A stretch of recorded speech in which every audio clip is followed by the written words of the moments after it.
This is Bill Bronson and my trusty sidekick, Jeffrey Cooperstein. Hello. Hello, this is Squirrel Marketing, where we fill your brain with all kinds of useful things and some not so useful. Let's kick it off. Let's go.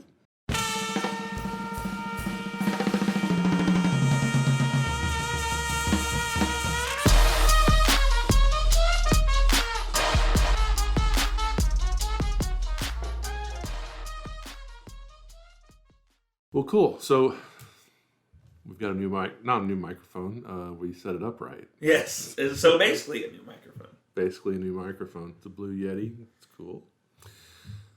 What are you thinking about? Well, the first episode we were talking a lot about the SWOT analysis, but we talked about what was marketing. And the second one, I kind of forgot we talked about a SWOT analysis, so we talked about the SWOT analysis. Yeah. And then we kind of added to it, of Yeah. course. So I guess you want to Which is fine, but, I was thinking about the SWOT analysis, and a lot of people are confused by how to do it. They can't really do it well, and so they may not do it at all, if they don't fully understand it. Right. So what I did, and what I recommend that people do is Google it. I mean, just type it in the search engine, how to do a SWOT analysis, and look at examples. Yeah. But I went ahead and did a hypothetical one, like for an insurance person. And it was interesting. I actually reminded myself of some things. And so, like on the internal stuff, the strengths part, I put top contracts with major carriers, a good core group of management team, spirit of helping others, work ethic, we're friendly, that kind of stuff. Yeah. And weaknesses, we don't spend enough time planning, we don't follow the plans that we do make, we're inconsistent in our direction, lack of capital, the office is in a bad part of town, that kind of stuff. Gotcha. Now, external opportunities and threats, I put, and this is all hypothetical. Right. But I put expanded retail opportunities, like with stores, maybe Kroger, H-E-B, CVS, whatever. New shopping center going in across town. So there may be some opportunities to get a storefront there. Medicare Supplement Plan F is going away. That may help us have a reason to reach out to the community and to help them replace it with something else or whatever. So that's opportunity. If you told John it was going away, he'd tell you it's not going away. It's only going away for people who haven't turned 65 before January, I believe, 1st of 2020. That's if you want to nerd out. I believe. That's if you. We're not nerding out. We're not nerding out. Oh, okay. We're using it as a reason to reach out to people. So they're not necessarily gimmicks. They're what do we call them? Moments. They're opportunity moments. There's things that happen that compelling events is what you call it. Compelling events. So, for instance, like. If your doctor changes from Cigna to Humana, Yeah. that's a compelling event that compels people to change. From Cigna to. But then they need you need a special enrollment period for that, don't you? Or no? That may qualify for a special enrollment period. Yeah, I mean, if your doctor changes plans. Yeah. But anyway, so compelling event is what that is. And you could nerd out on it if you wanted to, or you could just use it as an excuse to reach out to people. Yeah. And I find that the most successful salespeople don't need much of an excuse At all, yeah. to reach out to somebody. Oh, no doubt. But if it's a toe in the door, if it's just a pinky toe in the door, that's all they need. That's all you need. Absolutely. It cracks the door open a little bit, gives them a little bit of an excuse to say hi, to give somebody some free information or something. And that opens a conversation. Gotcha. So it's like an icebreaker. But finishing this example, SWOT analysis, on the threats part, I put something that is a huge problem right now, and that is that Walmart, Yeah. one of our biggest retail opportunities, opened their own insurance company to compete with the people that they were partnering with. Yep. Isn't that crazy? I don't know that I would ever buy insurance from Walmart, but some people will. And so, yeah, that's a threat. I don't think that it'll go away. I don't think that they'll say, oh, this was a mistake.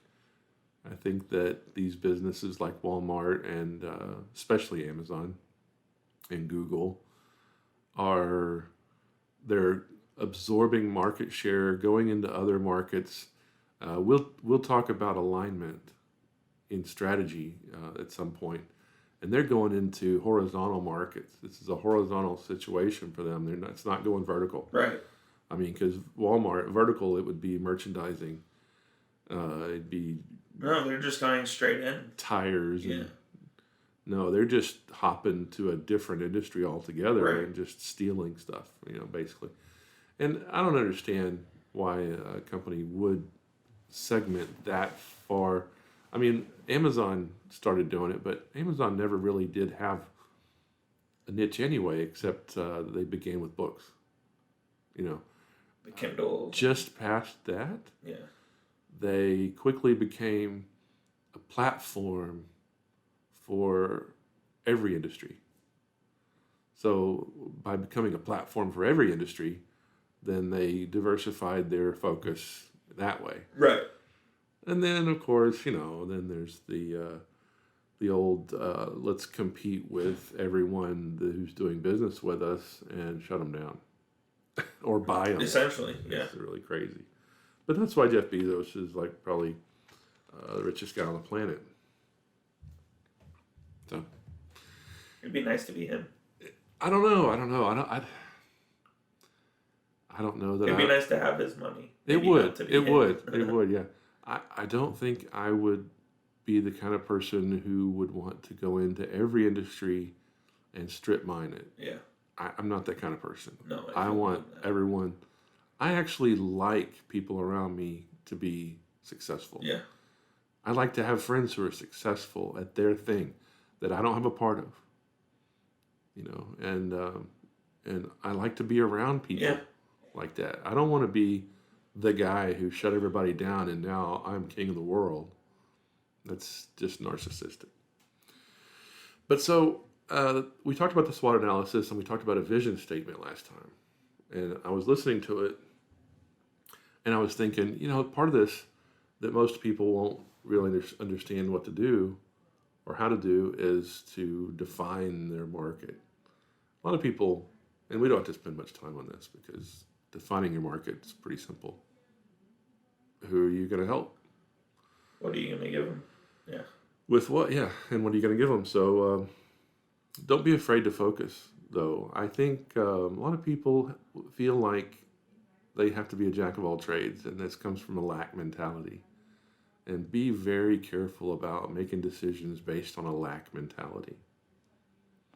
Because if you say, for instance, like in the insurance business, I offer everything under the sun related to life and health insurance.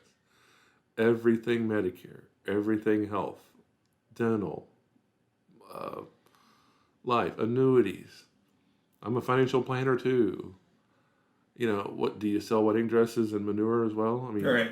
Because seriously, there's two mindsets on this. One that I've heard, which is offer everything because you don't want to send your clients to anybody else. And the other is specialize and let other people earn their living too. And I think there's a huge benefit to specializing while having access to other specialists under the same roof. That's kind of what we're doing. That's what we do here.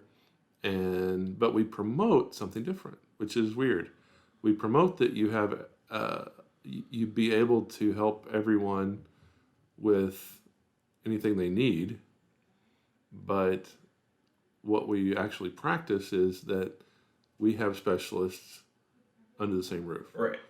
So what I would tweak it, a little bit, I would like to tweak it a little bit, is to say recruit a variety of people who want to specialize in the things that you don't want to specialize in, let you specialize in what you love, and have your team come in and help that client with things that they need, so that your agency provides a well-rounded service, but you have specialists who can focus. And I've seen that happen. I've seen that be very successful, But you can be an expert in a variety of things, just not very many. Yeah. So I don't think you can be a financial planner and be really good at Medicare Advantage. No, absolutely. But anyway, so what does that tell you? Do you want to go into that? Yeah, no, I think that's good. I basically the whole idea I had for this in general was me just shepherding the conversation and you being the expert dissecting. Okay. You know? Give me a scalpel. You need a scalpel. I can go find one real quick, I'm sure. Yeah, so, all right, well, with that in mind, I think the next basic thing to think about is the action plan. Because we talked about the vision, we talked about a SWOT analysis. Yeah. So you need the SWOT analysis so that you can analyze where you are now. But I think most people are more excited about thinking about the future. How are we going to do it? How are we going to do it? Yeah. So that's called an action plan. And typically, that's where you look at where you are now and where you want to go. And in between those 2 points, points A and B, that line that goes there, whether it's straight or wavy, that's what an action plan is. How do you get from point A to point B? And an acronym that I learned that's really interesting is called SMART. SMART goals. So your action plan has to be smart. Your goals have to be smart. Yeah. And that has a double meaning, of course. And they need to be based on intelligence. But they also need to be, as the acronym says, specific, measurable, actionable, reasonable, and time-bound. Yeah. So, for instance, specific, we will place Facebook ads. Measurable might be we will place 2 Facebook ads. Yeah. Actionable, we will place 2 Facebook ads with a large budget, starting tomorrow. Reasonable, we will place 2 Facebook ads with a $500 a month budget. And then time bound, when you wrap it all together, Bob will place 2 Facebook ads, A and B, that we decided upon in the meetings, with a $500 a month budget beginning October 15th, evaluating effectiveness each Monday until December 15th. So, you go from, here's the action plan, and that's just a little small piece of it. But you've got to develop it to the point where you know exactly when it's going to start, who's going to do it, what kind of resources are you putting into it, all of it. Yeah. And so it takes time to do that. And it got me thinking, a lot of people, they fail forward. Have you ever heard of that? Yeah. And that's great. It's better than being stagnant and not doing anything. Right, exactly. But failing forward, a lot of that kind of means that you just put the effort in, the raw effort. You just do. And then you somehow make it. Yep. Well, that's kind of goofy. When you think about it, it's better than being stagnant, but it's a ship without a rudder. You've got no map. You've got no direction. Yeah, you're kind of just experimenting and you're not steering. Right. And a lot of people do that, and they do it all the time, and they become a habitual, non-steering effort person. And I call that running towards income. And I did that for so many years. I did it. I was running towards income. I had no idea how to get there. I didn't know how much income it was going to be. All I knew was I was going to give it everything I got every single day, as much time as I could put into it. Yeah. And it caused me to be kind of a workaholic and even to kind of forsake my family. Yeah. And to be annoyed when I had to stop for dinner or that kind of thing. Right. Because I had no goals, I had no plan. All I knew was I was going to work as hard as possible perpetually.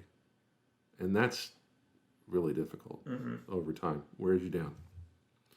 So I developed something when I was in the mortgage business, and I backed into my effort. I backed in to what effort it would take to make what I need to make. And I did that with math, because math doesn't lie, right? So I looked at it. What does it take for me to earn $1? Right. And so I determined it's, say, for instance, 10 appointments. I get 10 appointments for 100 calls. So my closing ratio on appointments is 10%. Right.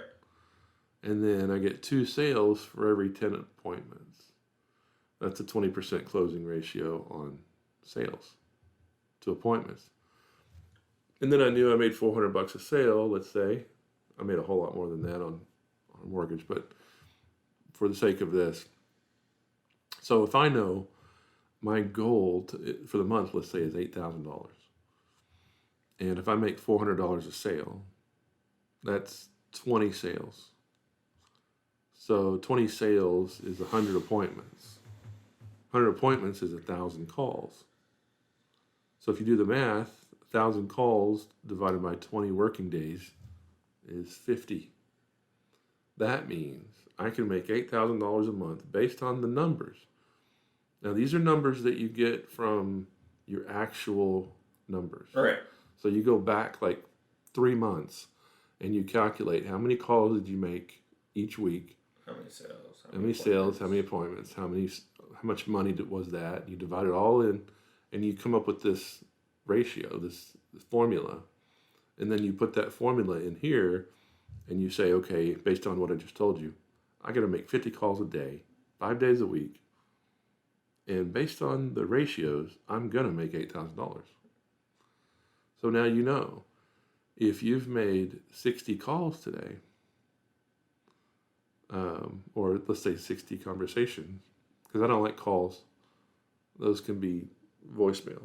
But so now you know 50 is going to make you the money. So if you're at 60, you can stop for the day. You can go have dinner and play with your kids and wait for tomorrow and live your life. Right. So, and if you think about it, you can do 50 calls kind of quick. Well, 50 conversations takes all day. Yes, you're right. Yes, absolutely. But you're segmenting your goals, because the calls, you want one thing. You want the calls to turn into conversations. Right. So if someone answers, your only goal is to turn that answer into a conversation. Yep. Well, then once it's a conversation, then you change your goal right there on the fly while you're talking to somebody. Because now that conversation, you're wanting one thing from that conversation, and it shouldn't be a sale. You're wanting that conversation to turn into an appointment. Yep. So you're giving someone just enough of a lure. You're giving them just enough meat. You're giving them just enough to hit that goal. Because if you lay it on somebody really thick, and they just answer the phone, and your only goal is a sale, you're going to lay it on way too thick. Their wall's going to go up, and you're not going to make a sale. Right. In fact, you won't even have an appointment. They'll shut you down really quick.